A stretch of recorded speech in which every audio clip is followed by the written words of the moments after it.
एक अच्छी और शानदार तकरीर आपने सुन ली। वक्त ज़्यादा हो रहा है और मुझे भी लंबा सफ़र करके मदरसा पहुंचना है और सुबह में मदरसा पढ़ाना है, रात में बूढ़ों को पढ़ाना है, दिन में बच्चों को पढ़ाना है। और जो यहाँ बयान करेंगे यहाँ भी हदीस ही बयान करेंगे और मदरसे में भी पहुँचने के बाद हदीस ही पढ़ाना। सबसे पहली घंटी बुखारी शरीफ पढ़ाना। तो चंद हदीसें आपके सामने मैं पेश करूँगा और उन हदीसों की रोशनी में ये साबित करने की कोशिश करूँगा कि हम अहले सुन्नत व जमात जिनकी पहचान इस दौर में मसलके आला हज़रत से होती है, हम ही इस दौर में हक़ पर हैं और हमारे सिवा जितने हैं सब गलत और बातिल हैं। नबी अकरम सल्लल्लाहु ताला अलैहि वसल्लम ने बहुत पहले फ़िरक़ा बंदी के ताल्लुक़ से बयान फरमाया। अल्लाह के नबी सय्यद आलम सल्लल्लाहु अलैहि वसल्लम ने इरशाद फरमाया, इत्तबिउ अस्सवाद अल-आज़म फ़इन्नहु मन शज़्ज़ शुज़्ज़ फ़िन्नार।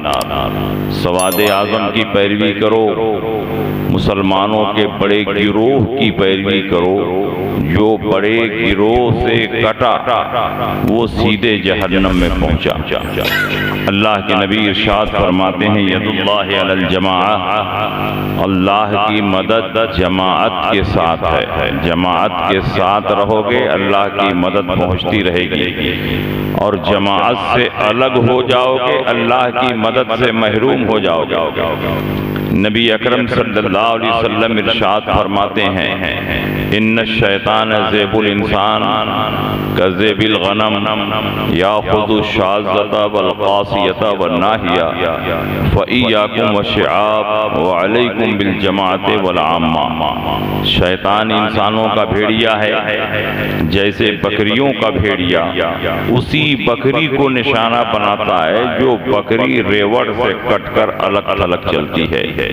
इसलिए तुम लोग तो फरकाबाजी से बचो और जमाते आम्मा की पैरवी करो। आप देख रहे हैं एक हदीस में रसूल पाक फरमाते हैं सवाद आज़म की पैरवी करो, दूसरी हदीस में नबी फरमाते हैं जमात के साथ रहो, तीसरी हदीस में नबी फरमाते हैं जमाते आम्मा की पैरवी करो।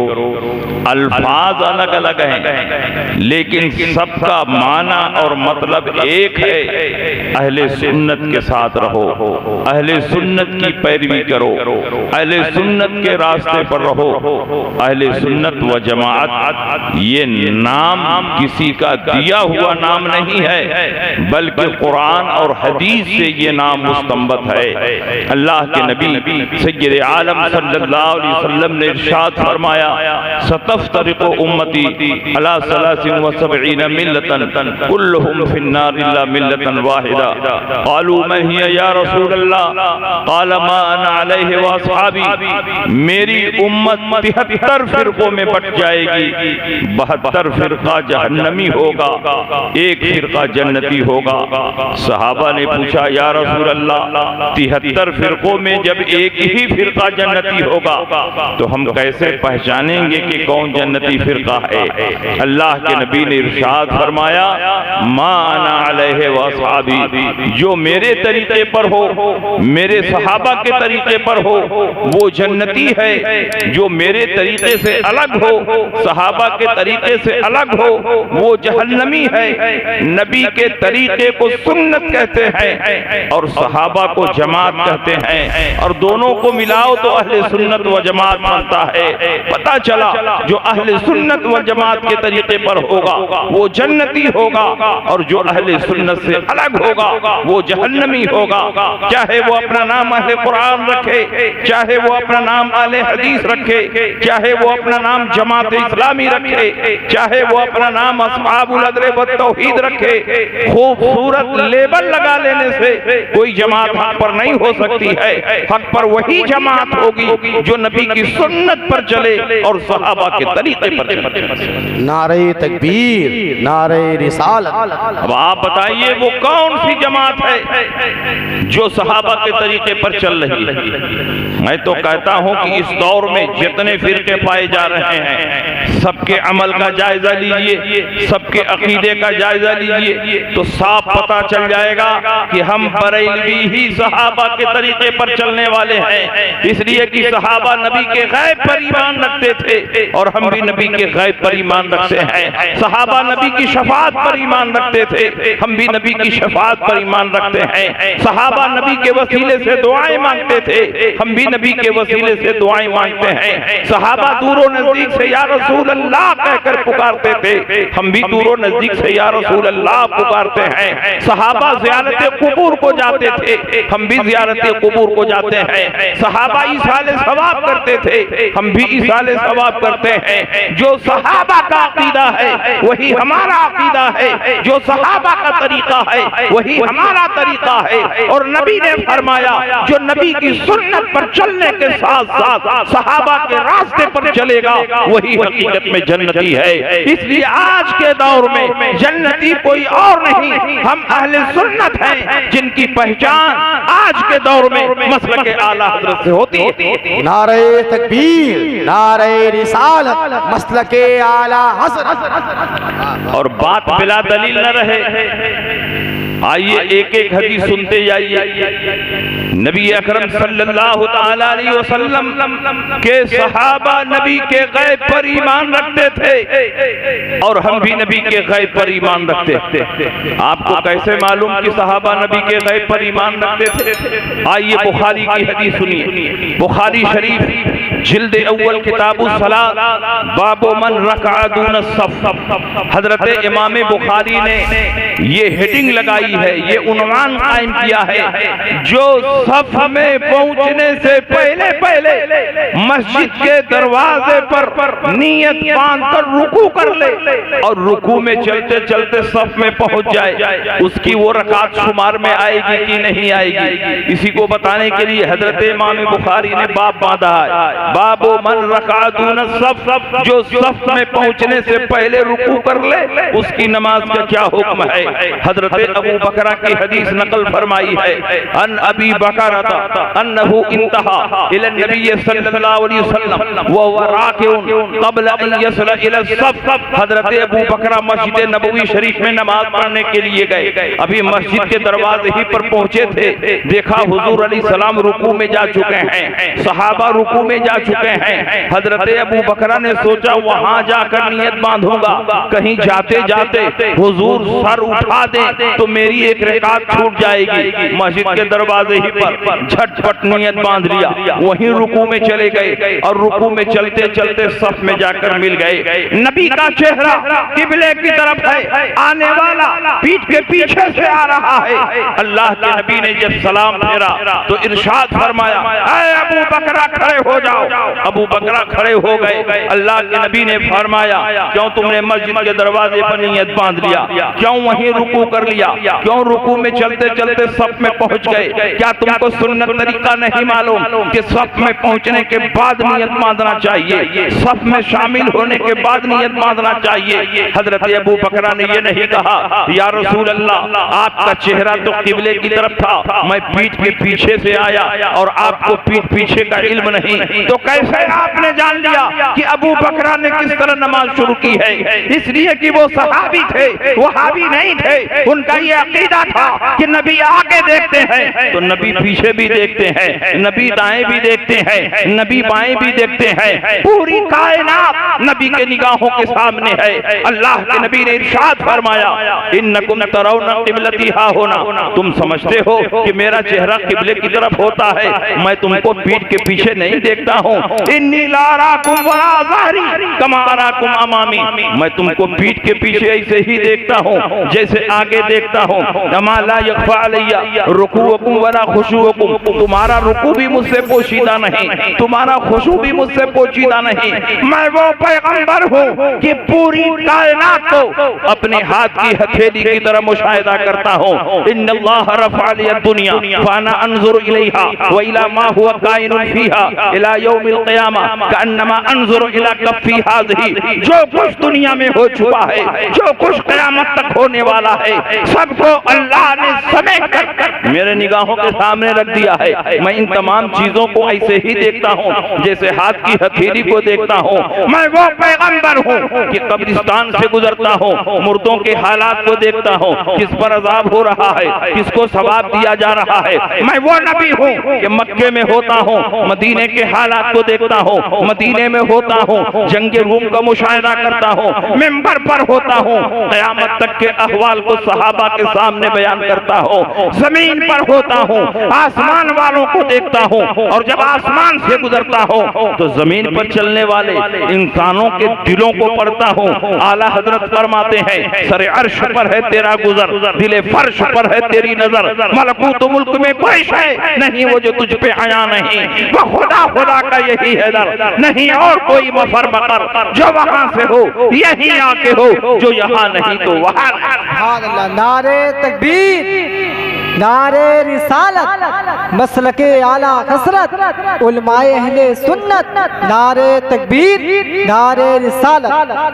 अब आप बताइए, सहाबा का अकीदा मालूम हुआ कि नबी के गैब पर ईमान रखते थे और हम भी नबी के गैब पर ईमान रखते थे, तो हमारा अकीदा सहाबा के अकीदे से मिल रहा है, और जो सहाबा के अकीदे पर होगा वही जन्नती है। ये नबी के गैब का इनकार करते हैं। नबी दुनिया में भी शफाअत करेंगे, नबी आखिरत में भी शफाअत करेंगे, मकाम शफाअत कुबरा दुनिया में भी आपको हासिल है और आखिरत में भी आप ही को हासिल होगा। हम नबी की शफाअत पर ईमान रखते हैं। नबी दुनिया में जिसकी शफाअत करते हैं जन्नत वाजिब, नबी आखिरत में शफाअत करते हैं जन्नत वाजिब। अल्लाह के नबी जब मेराज पर तशरीफ ले गए तो अल्लाह ने बहुत कुछ अता फरमाया। अल्लाह ने कितना दिया, नबी ने कितना लिया, इसकी तफसील कोई नहीं जानता। देने वाला अल्लाह जानता है, लेने वाले नबी जानते हैं, लेकिन जितना नबी ने बयान फरमा दिया नबी के गुलाम भी जानते हैं। अल्लाह के नबी ने बयान फरमाया कि अल्लाह ने मुझको शफाअत कुबरा का मनसब अता किया है। मेरी उम्मत के 70,000 अफराद बगैर हिसाब किताब के जन्नत में जाएंगे। वजूहुहुम कल कमरे लैलतल बद्र, उनका चेहरा 14वीं रात के चांद की तरह चमक रहा होगा। उनमें कोई पहले और कोई बाद में नहीं दाखिल होगा, सब एक साथ कदम उठाएंगे और जन्नत में दाखिल हो जाएंगे। ला यदखुलु अव्वलुहुम हत्ता यदखुल आखिरहुम, 70,000 अफराद बगैर हिसाब किताब के जन्नत में जाएंगे। उनका चेहरा 14वीं रात के चांद की तरह चमक रहा होगा। एक साथ कदम उठाएंगे, जन्नत में दाखिल हो जाएंगे। नबी उनके चेहरे को पहचान रहे हैं, नबी उनकी तादाद देख रहे हैं, दाखिले का अंदाज देख रहे हैं। नबी ने जब ये हदीस इरशाद फरमाई तो एक सहाबी रसूल, इनका नाम उक्काशा इब्न महसन असदी है, खड़े हो गए और उन्होंने कहा उदउल्लाह अन यजअलनी मिनहुम, ऐ अल्लाह के नबी जो 70,000 अफराद बगैर हिसाब किताब के जन्नत में जाएंगे, अल्लाह से दुआ फरमा दीजिए कि उन 70,000 में मेरा भी नाम शामिल हो जाए। नबी ने ये नहीं फरमाया कि दुनिया में मुझे शफाअत का कोई पावर और इख्तियार नहीं, बल्कि नबी ने अपनी शफाअत का जलवा दिखाते हुए इरशाद फरमाया अंत मिनहुम, जाओ उन 70,000 में तुम्हारा भी नाम शामिल कर दिया।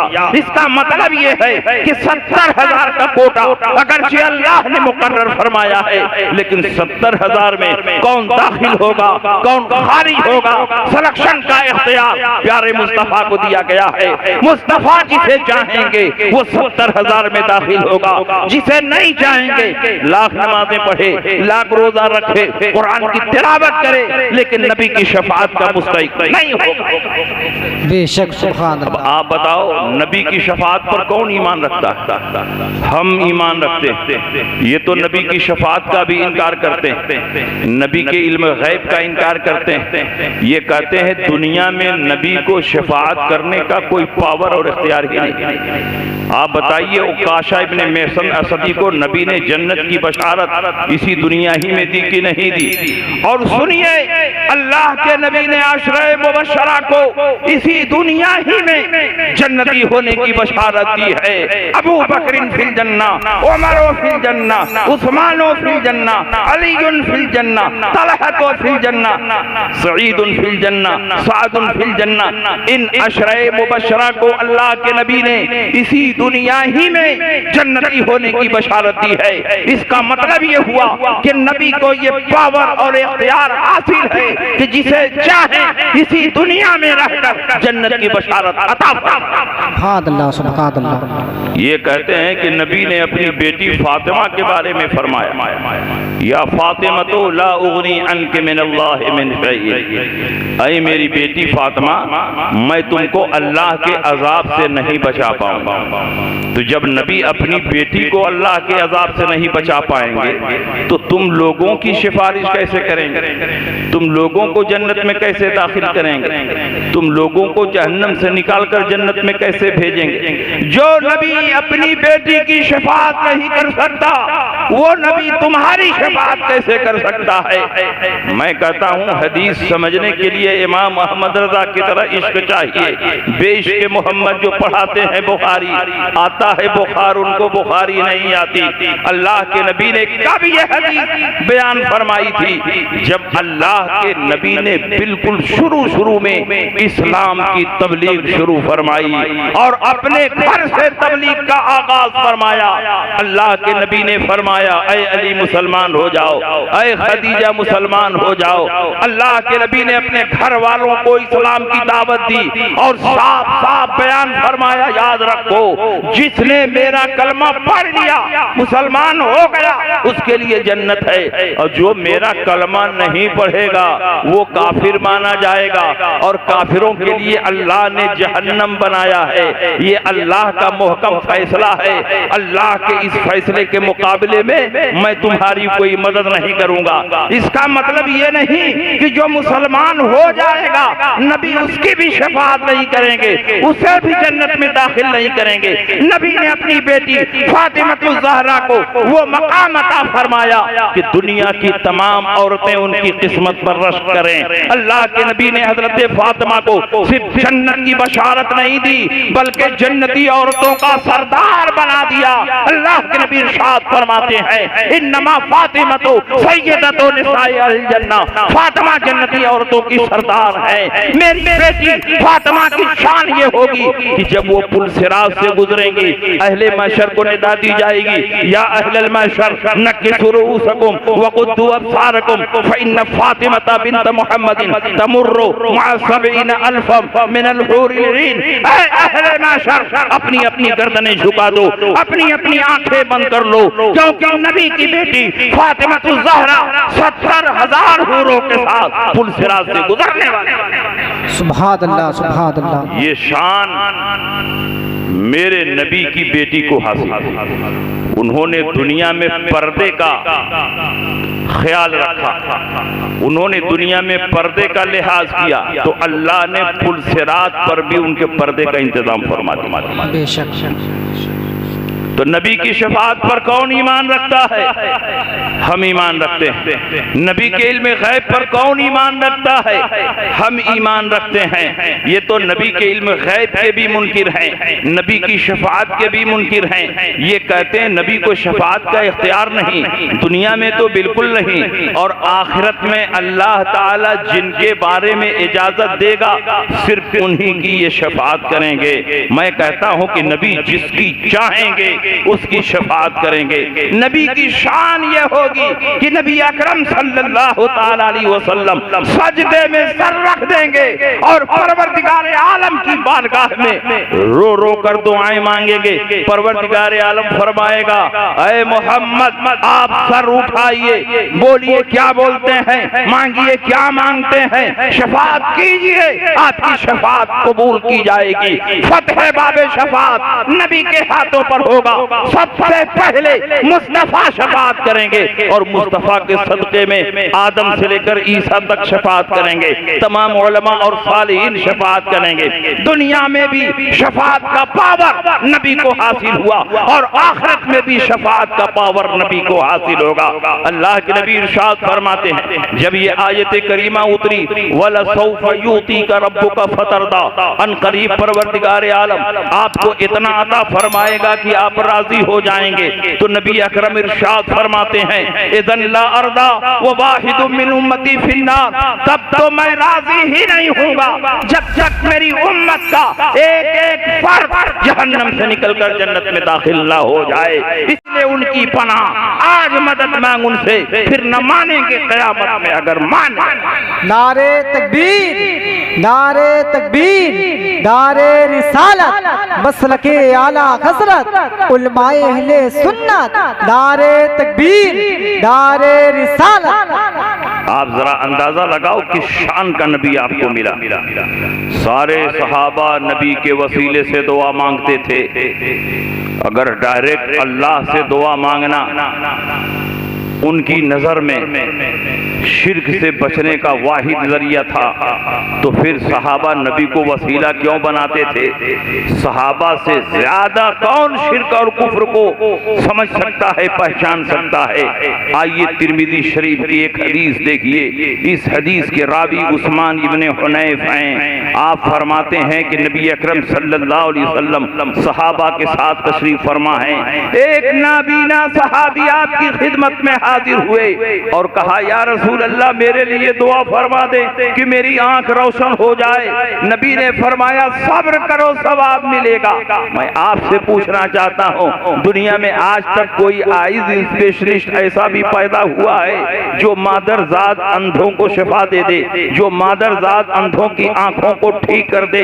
पूरी दुनिया में एक भी ऐसा कोई आंख का डॉक्टर आपको नहीं मिलेगा जो मादरजाद अंधों को शिफा दे दे। लेकिन आओ प्यारे मुस्तफा की बारगाह में सहाबी रसूल हाजिर हुए, कहा, या रसूल अल्लाह मेरे लिए दुआ फरमा दें कि अल्लाह मेरी आंख को ठीक कर दे। अल्लाह के नबी ने फरमाया, सब्र करो, सवाब मिलेगा। सहाबी रसूल ने फरमाया, या रसूल अल्लाह जब आपका दामन पकड़ लिया है तो सवाब की क्या कमी है? मैं तो चाहता हूँ कि मेरी आंख रोशन हो जाए ताकि आपके जमाले जहां आरा का दीदार कर सको। नबी ने फरमाया, ठीक है, जाओ ताजा वजू करो, मस्जिद के कोने में खड़े हो जाओ और मेरे वसीले से इस तरह दुआ मांगो, अल्लाहुम्मा इन्नी असअलुका व अतवज्जहु इलैका बिनबिय्यिका मुहम्मदिन नबिय्यिर रहमा इन्नी तवज्जहतु बिका इला रब्बी फी हाजती हाज़िही लितुक़ज़ा ली अल्लाहुम्मा फशफ़िउ फिया। ऐ अल्लाह मैं तुझसे मांगता हूँ, तेरी तरफ मुतवज्जे हूँ उस नबी के वसीले से जिनको नबी रहमत बनाकर तूने दुनिया में मबूस फरमाया है। ऐ मेरे परवरदिगार, नबी की सिफारिश को मेरे हक में कबूल फरमा ले।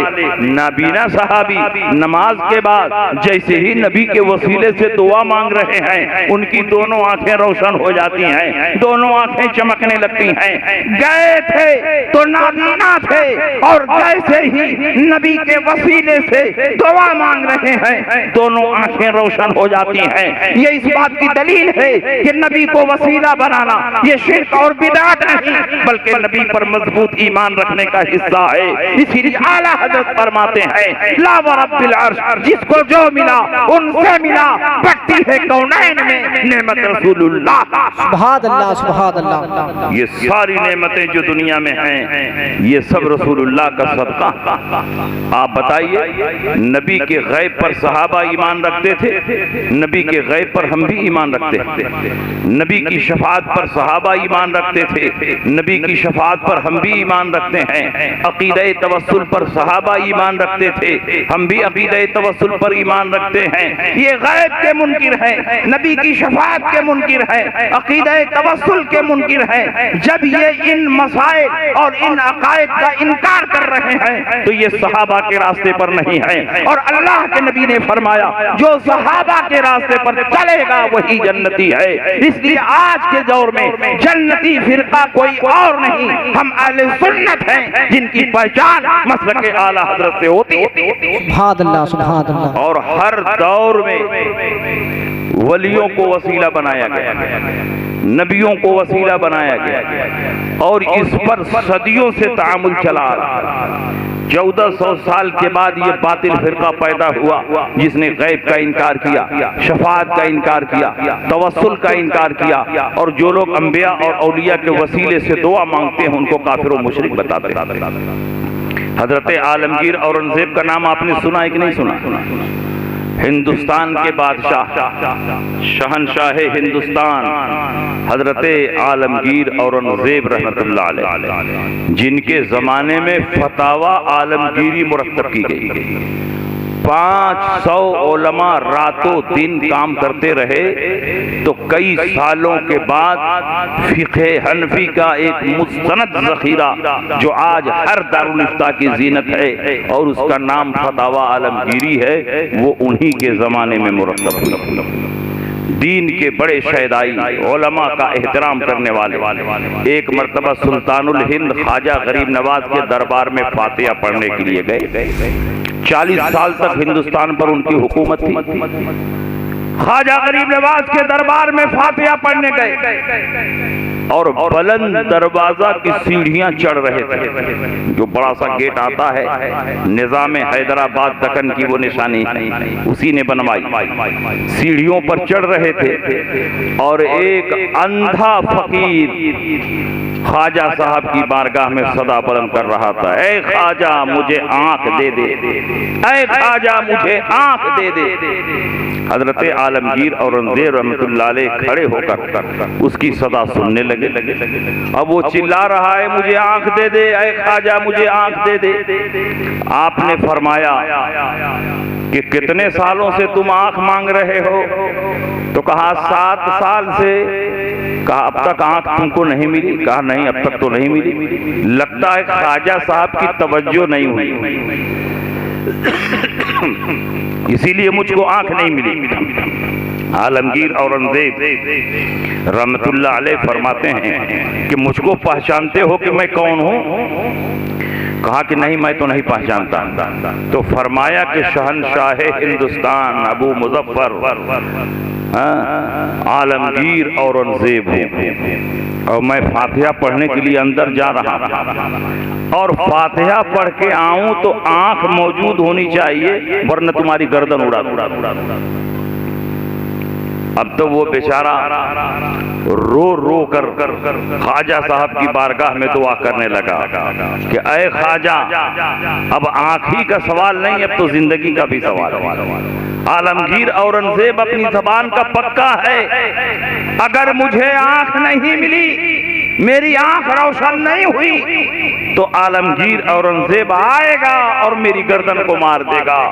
रो रो कर दिल की गहराइयों के साथ नियतों में इखलास पैदा करके गिड़गिड़ा गिड़गिड़ा कर रब की बारगाह में दुआ करने लगा, परवरदिगार ख्वाजा के सत्ते में मुझे आंख दे दे, वरना आंख तो नहीं मिली, जिंदगी भी चली जाएगी, इसलिए आए मेरे परवरदिगार मेरे ऊपर रहम फरमा।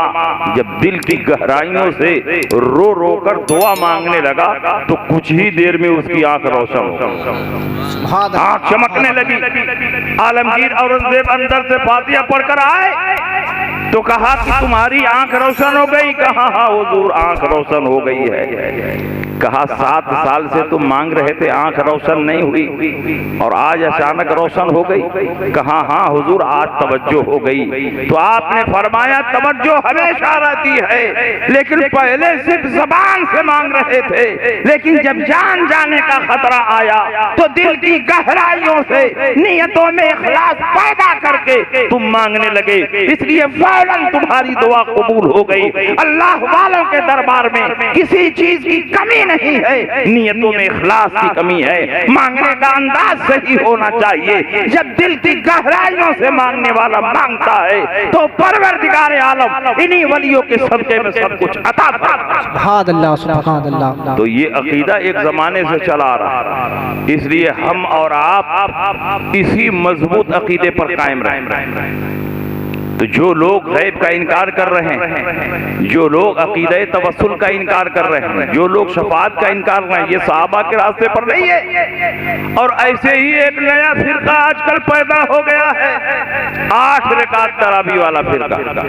आपने देखा है कि नहीं? 8 रकात पढ़ने वाले, ये भी सहाबा के रास्ते पर नहीं। सहाबे किराम ने 20 रकात तरावी पढ़ी और ये 8 रकात तरावी पढ़ते हैं, जो अपने आप को अहले हदीस कहते हैं और हकीकत में ये गैर मुक़ल्लिद हैं, अहले हदीस नहीं है। 8 रकात तरावी पढ़ते हैं। सहाबा 20 रकात तरावी पढ़ते थे।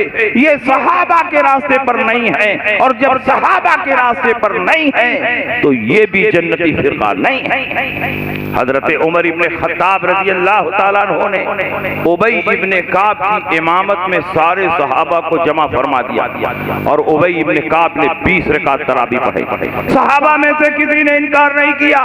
20 रकात तरावी पर सहाबा का इजमा हो गया। हजरत उबई इब्ने काब 20 रकात पढ़ाते रहे।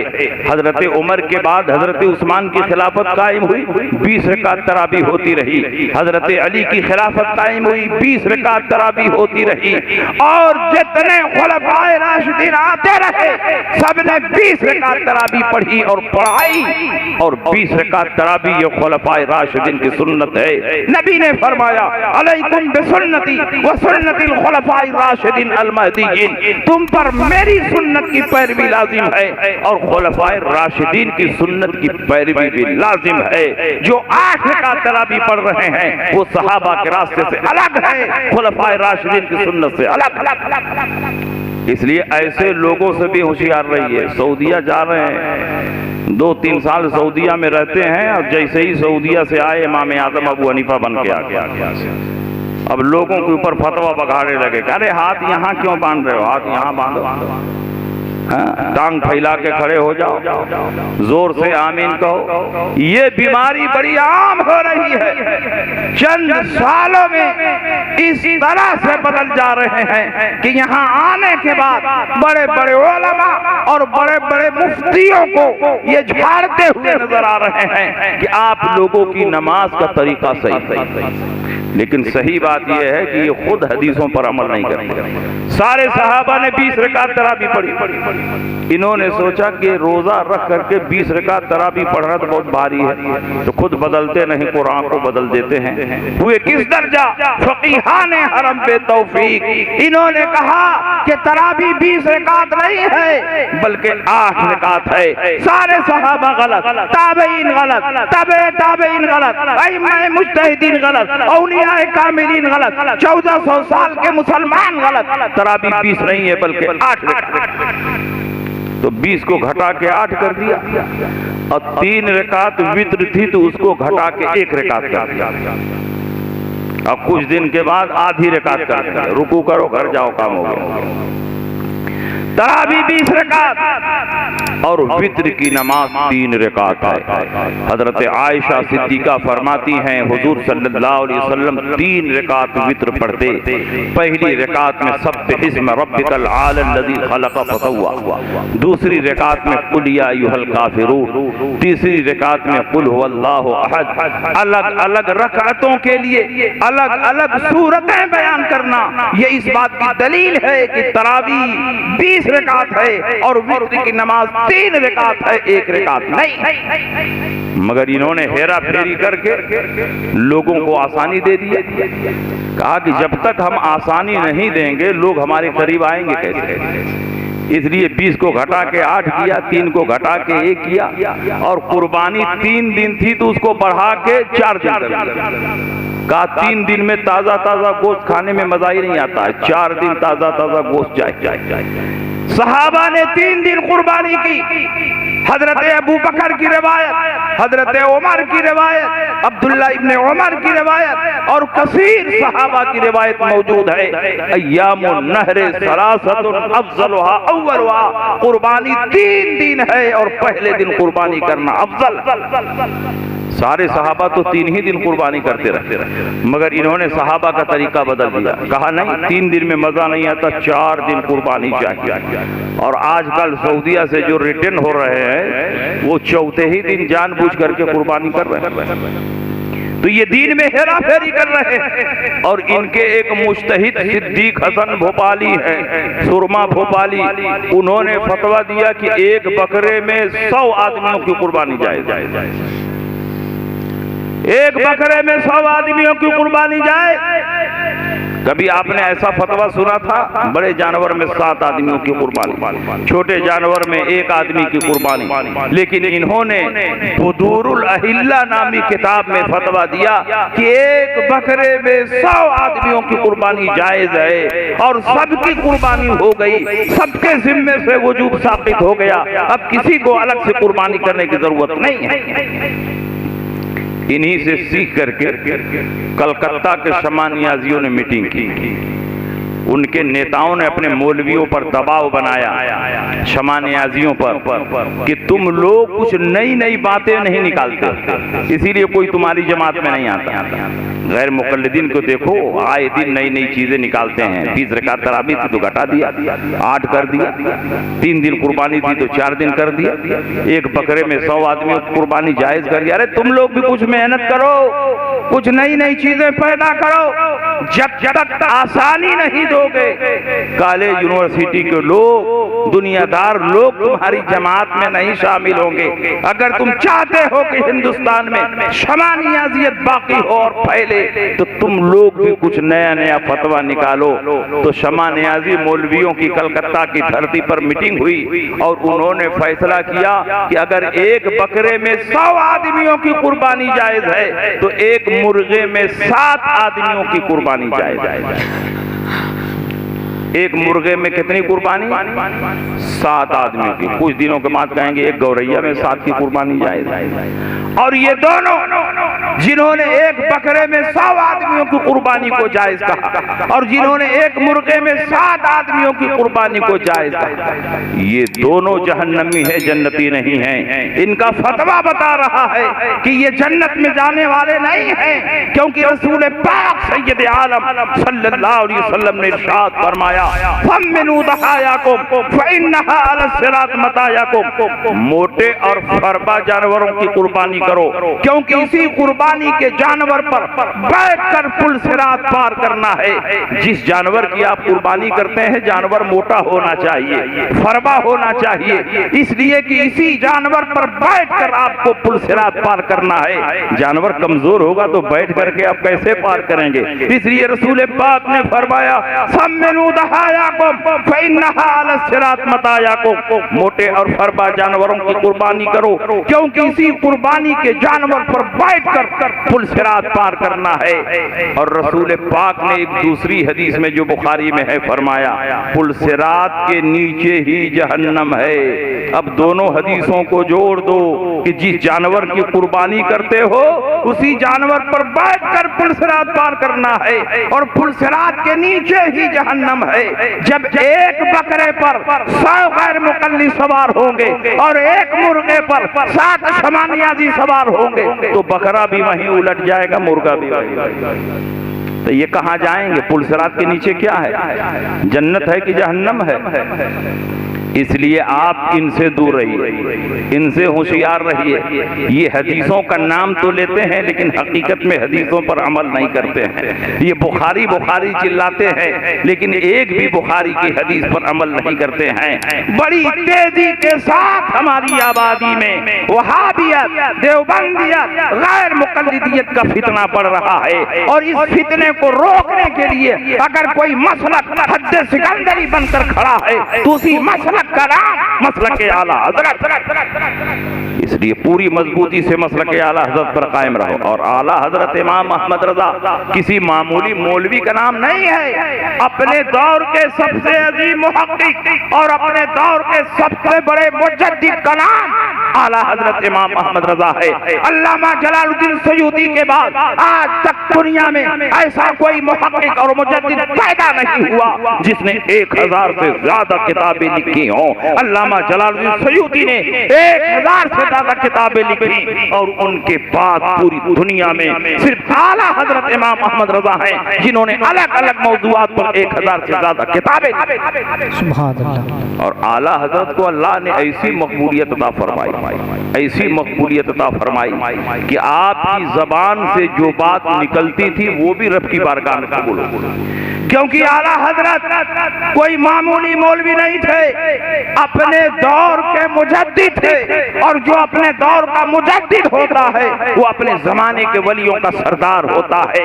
ये मैं नहीं कहता, मुजद्दिद अल-फिसानी अपने मकतूबात के दफ्तर दौर में लिखते हैं, जो मुजद्दिद होता है सिर्फ वली नहीं होता, अपने जमाने के वलियों का सरदार। सुभान अल्लाह, सुभान अल्लाह। और आला हजरत बिल इत्तेफाक 14वीं सदी हिजरी के मुजद्दिद थे।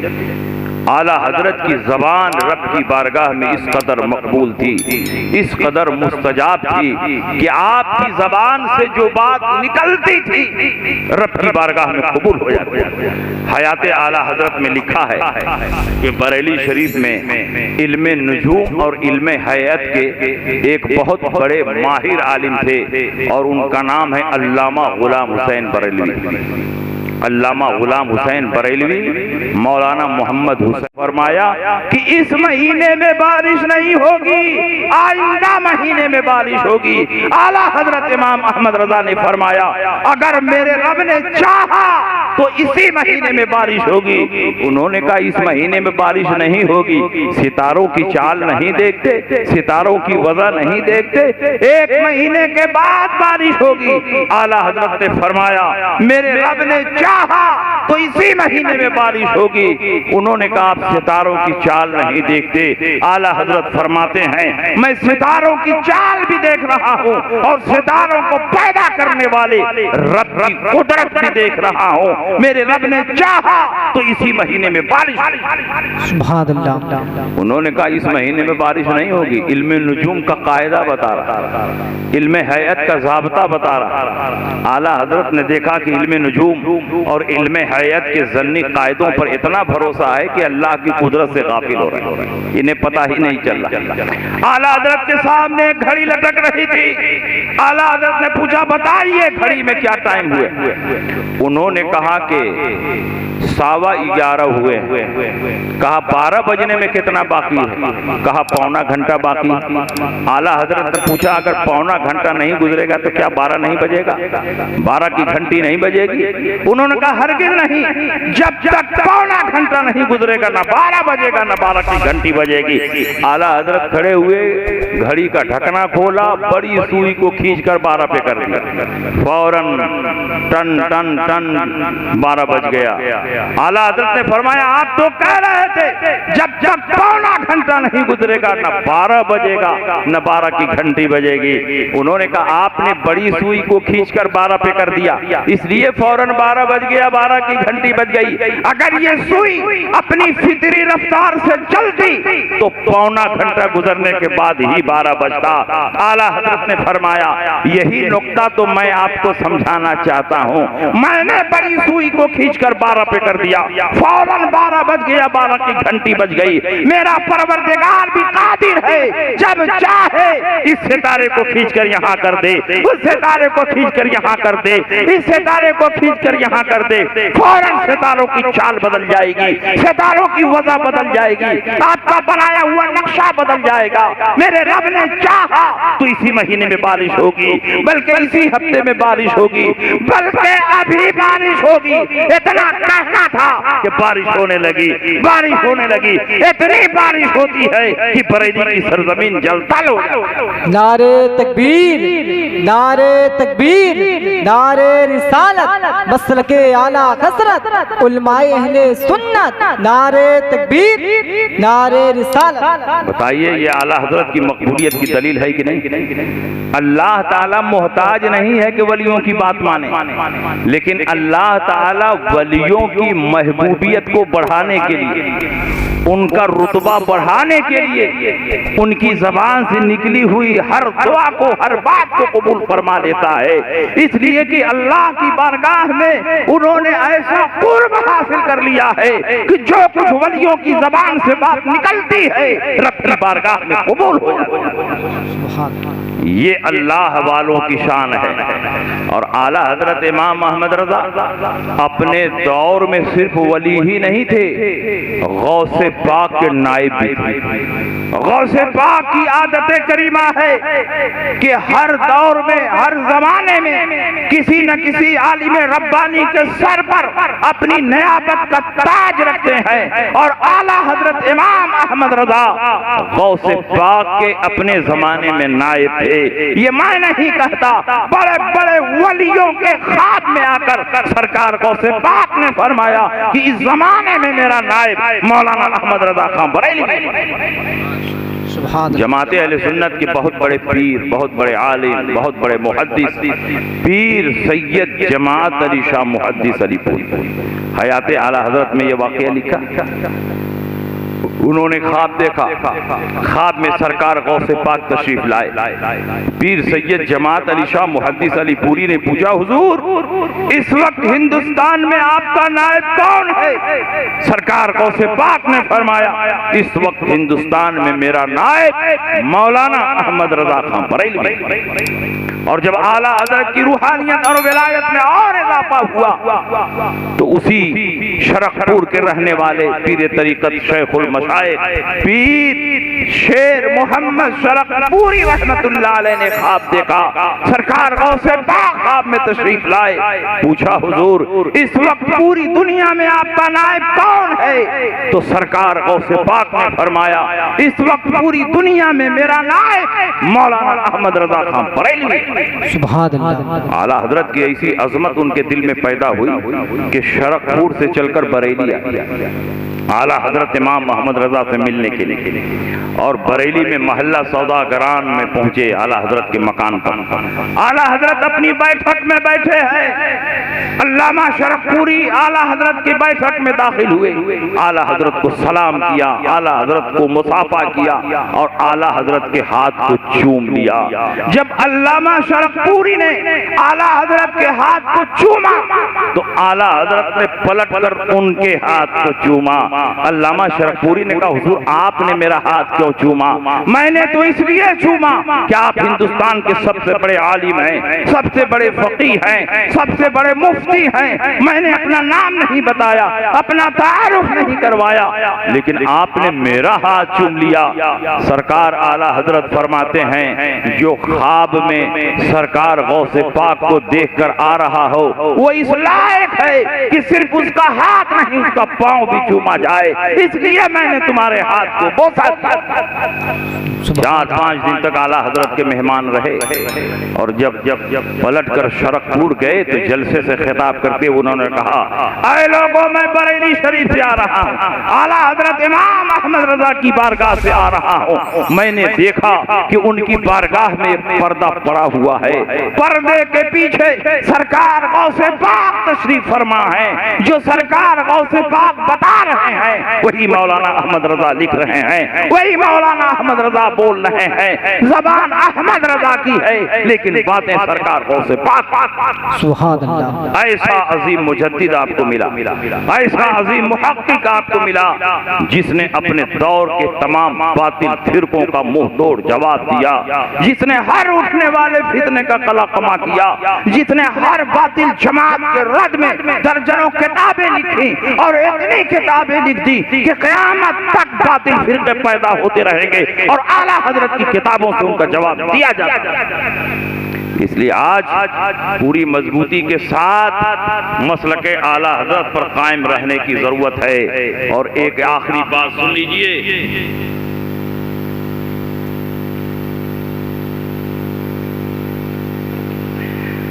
एक आखिरी बात सुन लीजिए।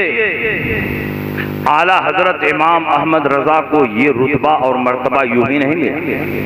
आप 12 रबीउल अव्वल शरीफ में, 11वीं शरीफ में, 6ठी शरीफ में आप बिरयानी बनाते हैं, पुलाव बनाते हैं, जर्दा बनाते हैं, बुजुर्गों के नाम नियाज करते हैं। लेकिन बेशुमार जगहों पर मैंने देखा कि लोग आधा खाते हैं, आधा फेंकते हैं, गिराते हैं, चप्पलों से रौंदते हैं, पाँव से रौंदते हैं। बुजुर्गों के तबर्रुक का आप एहतराम नहीं करते। लेकिन आला हजरत इमाम अहमद रजा की बारगाह में आओ और देखो आला हजरत इमाम अहमद रजा किस तरह बुजुर्गों के तबर्रुक का एहतराम करते हैं। कछौशा मुक़द्दसा के एक अजीम आलिम दीन, मुनाजिर और मुहद्दिस आजम कछौशवी हैं। जब ये मदरसे से फारिग हो गए, घर वालों ने सोचा कि इनको बड़ा आलिम और मुफ्ती बनाया जाए और इसके लिए वो आला हजरत इमाम अहमद रजा की बारगाह में लेकर पहुंचे। कहा हुजूर ये आपके यहाँ रहेंगे और आपसे कुछ सीखेंगे, आप इनको बेहतरीन मुफ्ती बनाएं, बेहतरीन मुनाजिर बनाएं,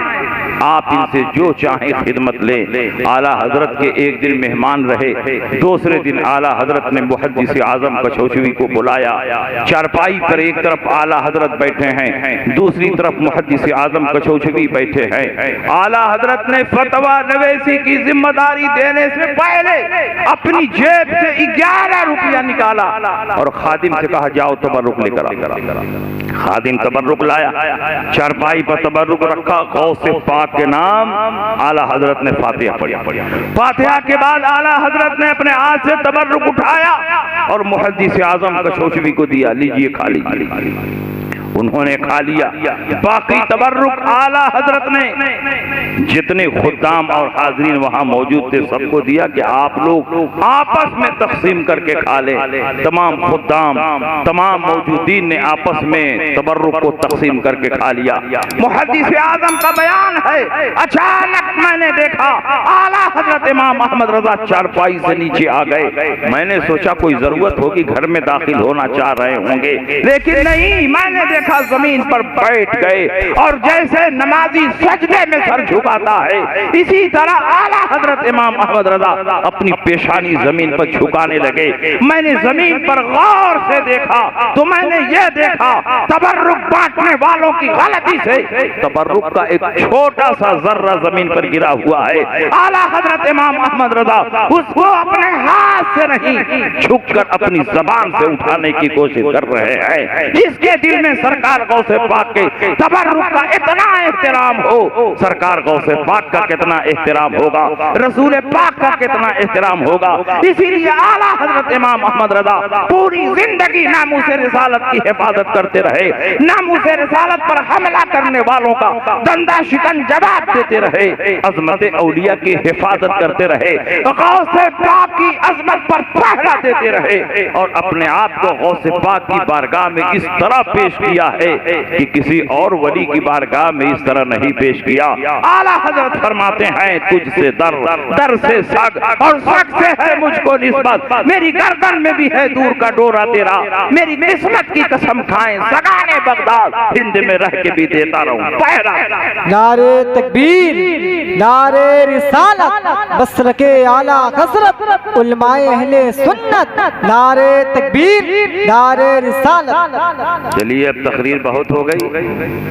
12-1 बजे के बाद सूखी रगों में ईमान की हरारत पैदा करना ये बहुत मुश्किल काम है, समझ रहे हैं ना। तो जितनी तकरीर हो गई है वो 2-4 घंटे की तकरीर पर भारी है, शॉर्ट एंड स्वीट। इसलिए आप उन्हीं बातों पर अमल करें, मसलके आला हजरत पर कायम रहें, जितने बातिल फिरके हैं उनसे बचते रहें, उनसे दूरी अख्तियार करें और अल्लाह और रसूल से मोहब्बत करने वालों के साथ रहें। यही आज के जलसे का पैगाम है, ये पैगाम अल्लाह का पैगाम है, यही रसूलुल्लाह का पैगाम है, यही सहाबा का पैगाम है और यही आला हजरत इमाम अहमद रजा का पैगाम है। दुश्मने अहमद पे शिद्दत कीजिए, मुल्हिदों की क्या मुरुव्वत कीजिए, गैज़ में जल जाएं बेदीनों के दिल, या रसूल अल्लाह की कसरत कीजिए, कीजिए चर्चा उन्हीं का सुबह शाम, जाने काफिर पर क़यामत कीजिए, मिसले फारिस ज़ल्ज़ले हो नजद में, जिक्र आयाते विलादत कीजिए, शिर्क ठहरे जिसमें ताज़ीम हबीब उस बुरे मजहब पे लानत लानत। व आखिर दावाना अनिल हम्दुलिल्लाहि रब्बिल आलमीन व मा अलैना इल्लल बलाग। अस्सलामु अलैकुम।